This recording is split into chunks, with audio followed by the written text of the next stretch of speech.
नमस्कार दोस्तों, आज मैं आपको श्रावण मास महात्म्य के 5वें अध्याय की कथा सुनाने जा रही हूँ। ईश्वर ने कहा, हे सनत कुमार, कोटिक लिंग का महात्म्य तथा पुराण का विधान नहीं कहा जा सकता।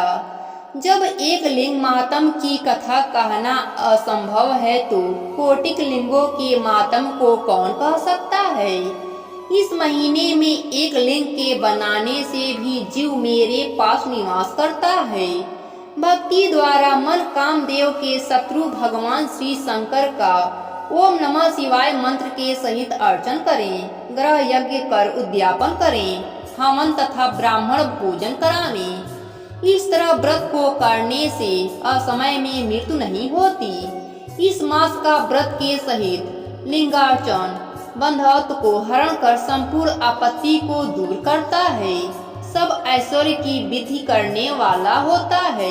जो प्राणी पंचामृत से श्रावण मास में अभिषेक करता है वह इस देव को छोड़ कैलाश में मेरे नजदीक आकर एक कल्प तक निवास कर सकता है। वह प्राणी पंचामृत पीने वाला, गौ तथा धन आदि से युक्त, अत्यंत मधुर भाषी त्रिपुरासुरहंता श्री शंकर प्रिय होता है। जो इस महीने में पत्तल पर भोजन करता है वह सोने के पात्र में भोजन करने वाला होता है तथा शंख त्यागने के मात्र से शांत तथा कर्ता होता है एवं मनुष्यों में उत्तम होता है।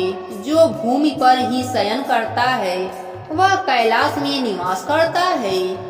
जो इस श्रावण मास में अति सुबह एक दिन भी नहाता है उसे महीने में जितेंद्रिय होने से इंद्रिय जन्य बल प्राप्त होता है।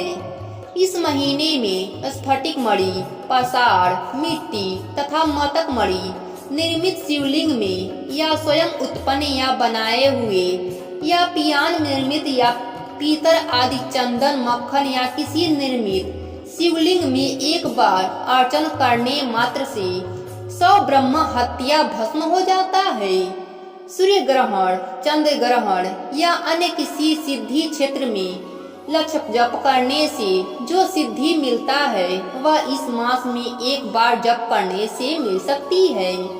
दूसरे समय में किए गए नमस्कार तथा प्रदक्षिणा से जो 1000 का फल मिलता है वह फल इस महीने में एक बार करने मात्र से मिलता है।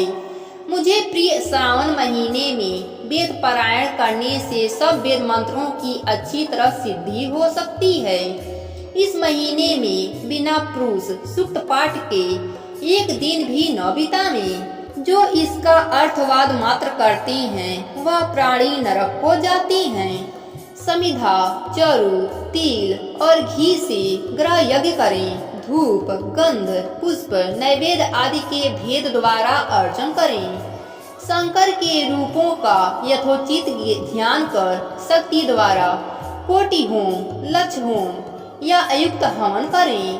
तिलों के व्याघृत मंत्रों से हवन करें। इसी को ग्रह यज्ञ नाम से कहा गया है। हे सनत कुमार, अब मैं वार व्रत कहूँगा, आप सुने।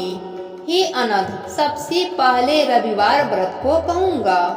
रमणीय प्रतिष्ठवानपुर में सुकर्मा नाम का एक दरिद्र ब्राह्मण तथा कृपक्ष भिक्षावृत्तियों में तत्पर था। एक दिन सुकर्मा ब्राह्मण ने धन भिक्षा के लिए प्रतिष्ठवानपुर में घूमते हुए किसी गृहस्थ के घर में स्त्रियों को देखा। वे स्त्रियां आपस में मिलजुल कर रविवार के उत्तम व्रत को कर रही थीं। उसी समय ब्राह्मण को देख उन स्त्रियों ने अर्चन को जल्दी से ढक दिया। उस ब्राह्मण देव ने उन स्त्रियों से अर्चन विधि को जानने की जिज्ञासा की। हे साध्वी स्त्रियों, आप सबने क्यों इस व्रत को ढक दिया? आप दयालु हैं, मुझ पर कृपा करें। इस व्रत की विधि कहें, क्योंकि परोपकार के तुल्य तीनों लोकों में अन्य धर्म नहीं। समदृष्टि रखने वाले साधु पुरुषों को तो परोपकार ही स्वार्थ है। दरिद्र अवस्था में मैं दुखी हूँ, यह उत्तम व्रत को मैं भी करूँगा। इस व्रत के विधान तथा फल को कहिए। स्त्रियों ने कहा, हे द्विज, यदि व्रत में उन्माद या प्रमाद, विस्मार, भक्तिहीनता या अनास्था करेंगे तो इस व्रत को तुम्हें कैसे दें।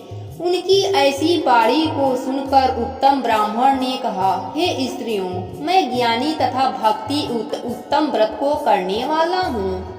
इस तरह उसकी बाणी सुनकर उन स्त्रियों में से एक पौढ़ा स्त्री ने रविवार के व्रत तथा उसकी विधि उससे कही। श्रावण मास के शुक्ल पक्ष के पहले रविवार को मौन होकर उठी, ठंडे पानी से स्नान कर नित्य पान के पत्ते पर 12 परिधि वाला मंडप लिखे। उसको लाल चंदन द्वारा सूर्य नारायण के तुल्य गोलाकार लिखे। उस मंडल में संज्ञा नाम वाली स्त्री के सहित सूर्य का लाल चंदन से पूजन करें। घुटने जोड़कर भूमि पर स्थित हो, सूर्य के 12 मंडलों पर अलग अलग लाल चंदन से युक्त लावा तथा जपा पुष्प से युक्त अर्घ को श्रद्धा भक्ति से सूर्य नारायण को दें। अर्घ को रक्ताक्षर, जपा पुष्प और उपचारों द्वारा युक्त करें। नारियल बीज और खाड़ संकरा से युक्त सूर्य के मंत्रों को कहकर नैवेद्य दें। सूर्य के 12 मंत्रों द्वारा स्तमन करें, 12 बार नमस्कार करें, 12 बार प्रदक्षिणा करें और 6 सूत को एक में मिलाकर उसमें 6 ग्रंथि लगाने। उस सूत को सूर्य नारायण को अर्पण कर उसे अपने कंठ में बांध लें। 12 फल से संपन्न बयान ब्राह्मण को दें। इस व्रत की विधि को किसी से न कहनी चाहिए। हे विप्र, यह व्रत करने से निर्धन प्राणी धनवान हो जाता है, पुत्रहीन प्राणी पुत्रवान हो जाता है, कोढ़ी कोढ़ से छुटकारा पा सकता है। हे विप्रछे, विशेष क्या कहा जाए। जो भी जिस वस्तु की अभिलाषा करता है वह सब साधक इस व्रत के प्रभाव मात्र से प्राप्त कर लेता है। इस प्रकार श्रावण मास में 4 रविवार या 5 रविवार होने से व्रत करें। व्रत की संपूर्ण फल की इच्छा के लिए उद्यापन करें। हे विप्रे, इस प्रकार व्रत करने मात्र से रिद्धि प्राप्त होती है।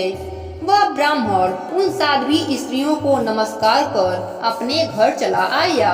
घर आकर जैसा सुनकर वह आया था वैसे ही सभी विधि से अपने दोनों कन्याओं को भी व्रत की विधि बताई। उस व्रत के सुनने से और अर्चन तथा दर्शन मात्र से ही दोनों कन्याएं देवांगना के तुल्य व्रत विधि के प्रभाव मात्र से सुंदर हो गईं और उसी दिन से उस विप्र के घर में लक्ष्मी निवास करने लगी। अनेक रास्तों से अनेक निमित्तियों सहित वह ब्राह्मण उस दिन से लक्ष्मीपति हो गया।